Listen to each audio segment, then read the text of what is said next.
Dark Veil here with another of my tales. Let's jump right in. I want you to look at the GPS on your phone right now. Go ahead, open it. See that little blue dot? That's you. And right now, that dot knows exactly where you are, what road you're on, how fast you're moving, and how long it will take you to get home. It's never wrong. It's never confused. It doesn't make mistakes. So I need you to explain to me why, on a Tuesday night in November, mine guided me for 40 minutes down a highway that dead-ended in a fog-filled valley, told me I had arrived at my destination, and then played a hum through my speakers that I have not been able to get out of my head since. And I'll really need you to explain why it's doing it again right now. My name is Dex Orville. I'm a long-haul freight contractor. I drive for a living, which means I've logged more GPS hours than most people rack up in a lifetime. I know how these systems work. I know their quirks and their dead zones, their occasional brain farts into tunnels, and I'm not someone who gets lost. But I got lost. It started 3 weeks ago on a run from Galloway to the distribution hub outside Fenwick Pass. Standard overnight haul, 8 hours give or take, depending on whether the Calicott way station was backed up. I'd done the route maybe 40 times. I knew every fuel stop, every rest area, every diner that served decent coffee after midnight, and everyone that served something brown and warm that technically qualified as coffee if you didn't look too hard. About 2 hours in, the GPS chimed, rerouting. I figured there was an accident up ahead, maybe a road closure. The system does that, pulls data from the traffic sensors and reroutes around delays. Normal. I followed it off the main highway onto a state road I'd never taken. No big deal. The new route added 12 minutes according to the display. Except 12 minutes came and went, and the road kept going, rerouting. Now it added 9 more. I checked the screen. The route line was shifting, bending ahead of me like something was moving it. I figured satellite interference maybe, or a data sync issue. I pulled over and killed the app. Restarted it, typed in the Fenwick hub manually. The app thought about it for a moment, then it rerouted me straight back down the same road, different direction, same destination. The screen showed a pin I hadn't placed, a town name I didn't recognize, Veln. Population 4,200. I typed it into the search bar. No results. I tried a map search. Nothing. I Googled it. The only hits were a German word for veil and a forum thread from 2019 that had been deleted. All I could see was the cached title, "Has anyone else been routed to Veln?" I turned around and took the long way to Fenwick. Arrived 90 minutes late, filed an incident note about the GPS malfunction, and didn't think about it again for exactly 4 days. The second time, I wasn't even on a work run. I was driving home from my brother's place in Harrow. Familiar roads, nothing complicated, the kind of route where you arrive and realize you have no memory of the last 20 minutes because your brain went on autopilot. I had the GPS running out of habit, the way you leave the radio on even though you're not listening. Rerouting. I almost ignored it. The chime is so normal and so routine. But then I looked at the screen and I felt something cold and specific moving through my chest. Veln, 41 minutes. I was 2 miles from my house. Harrow is not on the way to anything. There is no logical path from my brother's driveway to a 41-minute detour through hill country. I turned the GPS off entirely and drove home on memory, windows down, breathing through it. That night, I went looking for the deleted forum thread. It took me 2 hours of archive digging to find a partial cache of it. 11 posts, 7 different users, same basic story. GPS rerouted without input. Destination listed as Veln. Nobody had a county, nobody had a state.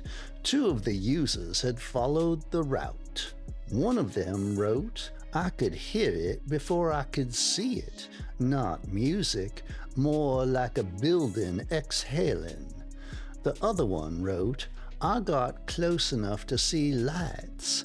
I don't know what kind of lights. I left my car running when I got out, and when I came back, I had been gone for 3 hours and 20 minutes. My phone showed no GPS history for that time.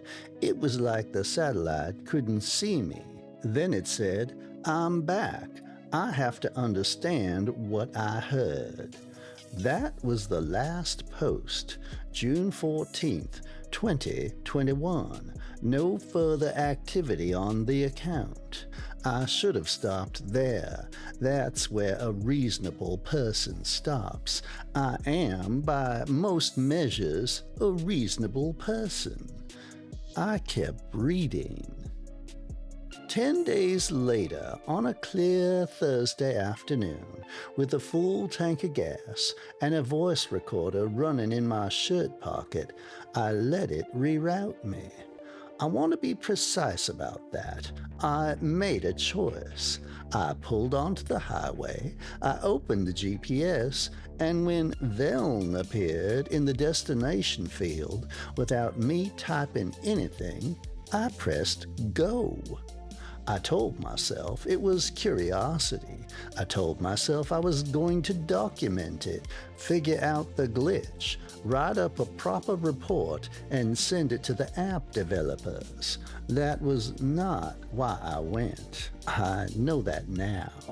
For the first hour, the route was straightforward. State roads, county roads, the kind of rural connections that exist to link farms to grain depots. I passed through 2 small towns, both real, both on the map, Prill's Corner and Hadstock. Gas stations, a grain elevator, a barber shop with a hand-painted sign that said closed Tuesdays and Thursdays, and also Wednesdays. I liked that sign. It felt like an anchor. Then the towns stopped. The GPS showed an intersection ahead.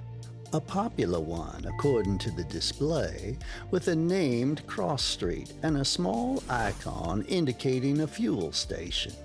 I reached the coordinates. Empty field. A gap in a fence where a gate might have been once. The GPS said, turn right at Aldermere and Spool. There was no street. There was no sign. I turned anyway, onto what might have been a dirt access road, or it might have been a dry drainage channel. The GPS showed it as a 2-lane road with a posted speed limit of 35. This is the part that genuinely unsettled me, more than anything that came after. Not the fog, not the hum. This, the GPS was describing a road that had existed. The width of the dirt track was exactly right for 2 lanes. The spacing of what had been fence posts along the edge matched a maintained road corridor. Whatever I was driving on, something had been here. Something had been here and was now gone. I drove for another 20 minutes. The GPS announced streetlights that weren't there. A school zone 30 miles from any structure. A railroad crossing over a dry bed with no rails and no ties. Just 2 concrete abutments standing in the scrub like a gate with nowhere to go. Then the road sloped down and the fog came up, and I stopped the truck. The valley was maybe a 1/4 mile across, shallow, bowl-shaped, the kind of depression that fills with cold air on still nights. The fog sat in it the way fog does in low ground, but it wasn't moving the way fog moves. It was too even, too consistent, like it was being maintained. The GPS said, "You have arrived at your destination." I had not arrived anywhere. There was nothing in front of me but white. I turned off the engine, and that's when I heard it. I want to be careful here because I know how this sounds, and I'm telling you exactly what I experienced. It was low, below the range where you hear something through your ears, and into the range where you feel it in your jaw, in the liquid behind your eyes, or in the marrow of your back teeth.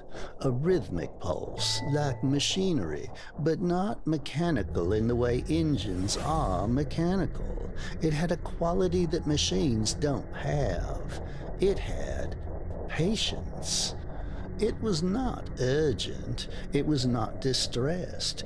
It pulsed with the steady confidence of something that's been running for a very long time and intends to keep on running.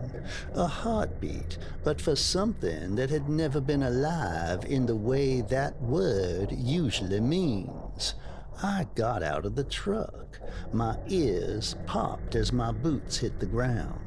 Not the slow equalization of altitude change, immediate, like stepping through a threshold into a space with different rules about pressure. I need to be honest. I don't fully know why I walked toward it. There was no decision I can point to. I was in the truck, and then I was standing in the dirt, with the fog at the edge of the slope below me and the hum moving through the soles of my boots. I had my voice recorder going. I have listened to that recording many times since. You can hear the hum clearly. You can hear me breathing. You can hear me take 6 steps toward the fog line, and you can hear me stop. Because after a few seconds, I realized something worse. The rhythm wasn't constant. It was matching my breathing. In the fog, maybe 80 feet down the slope, there was a light source. Not a beam, not a lamp. A diffuse, ambient glow. The kind of light that cities throw up into a cloud cover at night. The kind of light that means something is down there, something is on. I stood there for a long time. The hum did not change. It did not get louder as I got closer. It did not react to me at all. It simply continued. steady and enormous and indifferent, like a signal that had been broadcast so long it no longer needed an audience.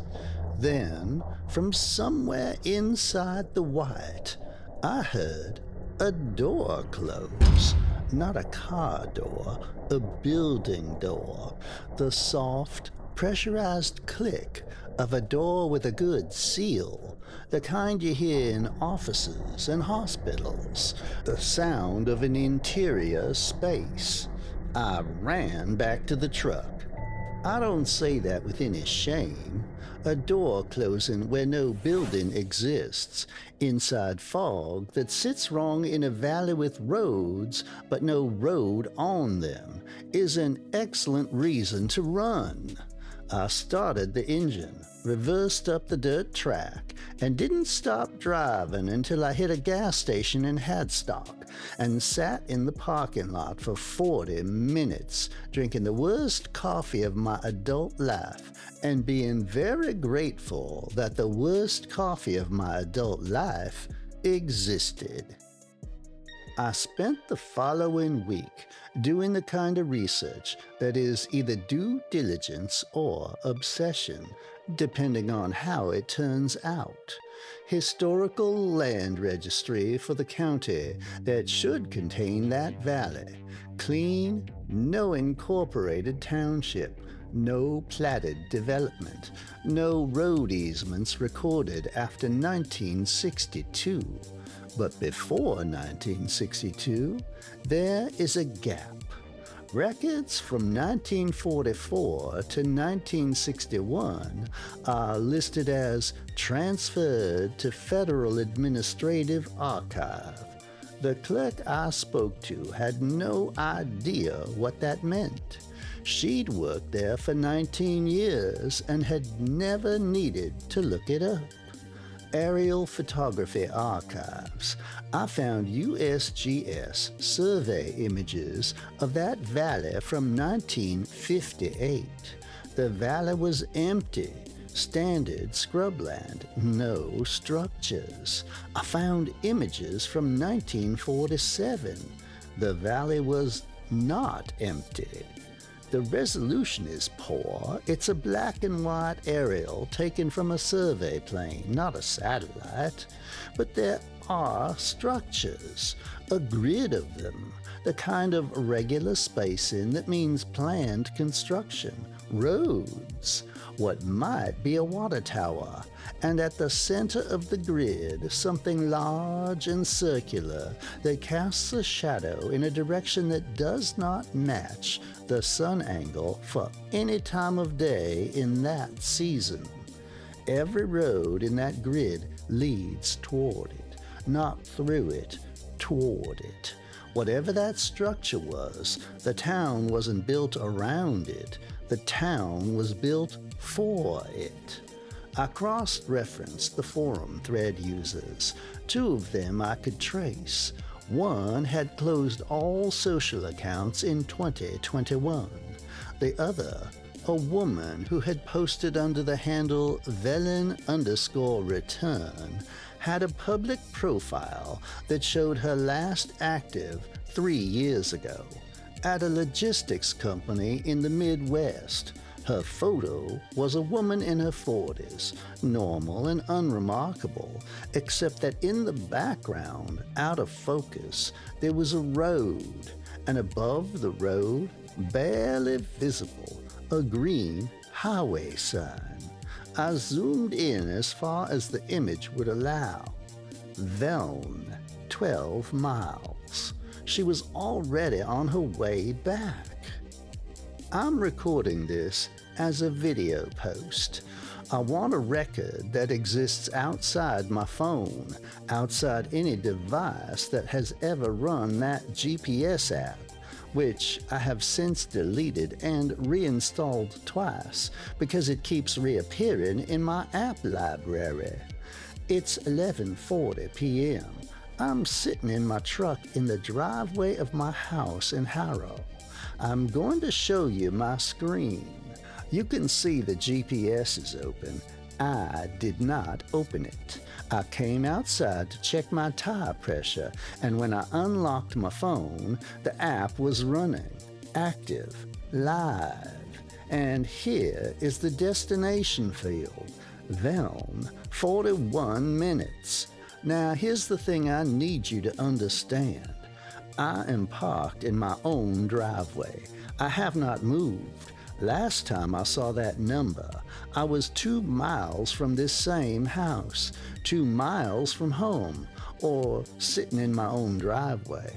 It doesn't matter. It's always 41 minutes. That is not how distance works. That is not how any of this works. I locked my phone twice. I put it in the glove compartment, and somehow it's back in my hand. I've been sitting here for about 20 minutes trying to decide whether to post this or drive. That's a strange thing to admit. I have a house behind me with a warm kitchen and a dog that is almost certainly sitting by the back door wondering why I haven't come in yet. And I'm sitting in my truck in the dark, genuinely weighing it all, which tells me something about what that hum did to me, and I don't love what it tells me. I'm going to post this video. I want people to know the route exists. I want people to know about the forum thread and about the aerial images and about the records gap. If something happens to me, this is the record. Veln is real, or it was real, or it is something that real no longer covers adequately. I just want someone else to know before I start the engine. Dex Orville's vehicle was found on a country access road east of Hadstock at 6:15 a.m. the following morning. Engine running, no occupant. His phone was on the passenger seat. GPS app active. The destination field read arrived. 3 independent cybersecurity researchers have since flagged the app's code as containing architecture that does not match any known navigation system. Beneath the standard interface, a secondary process runs continuously. It queries your location. It cross-references against an external database with no registered owner, no listed servers, and notably, no traceable origin.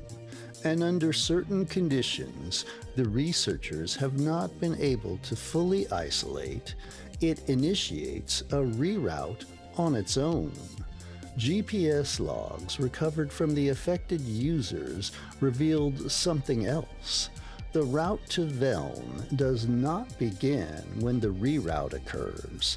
It begins hours earlier. Small corrections, subtle adjustments. A turn suggested a mile before the usual one. A faster route that happens to run a few miles further east. Slowly, patiently correcting your course. Long before you know where you're going. You were always being guided. The route was just when it stopped pretending otherwise. The app currently has 4.8 stars, 12 million downloads. It was last updated 6 hours ago. 41 new reviews this week, all 5 stars. Reviewers describe it as the most accurate navigation tool they have ever used. Several mention without apparent concern that it occasionally suggests routes they don't recognize. None of them mention arriving. Not one. The blue dot on your screen right now? Something else is also watching it. Thanks for listening. I'd absolutely appreciate a like or comment so I know what you think about this one. Have you ever been taken somewhere strange by your GPS? Let me know. And definitely check out more of my stories in the links above. Until the next Dark Veil tale, have a frightfully fun day.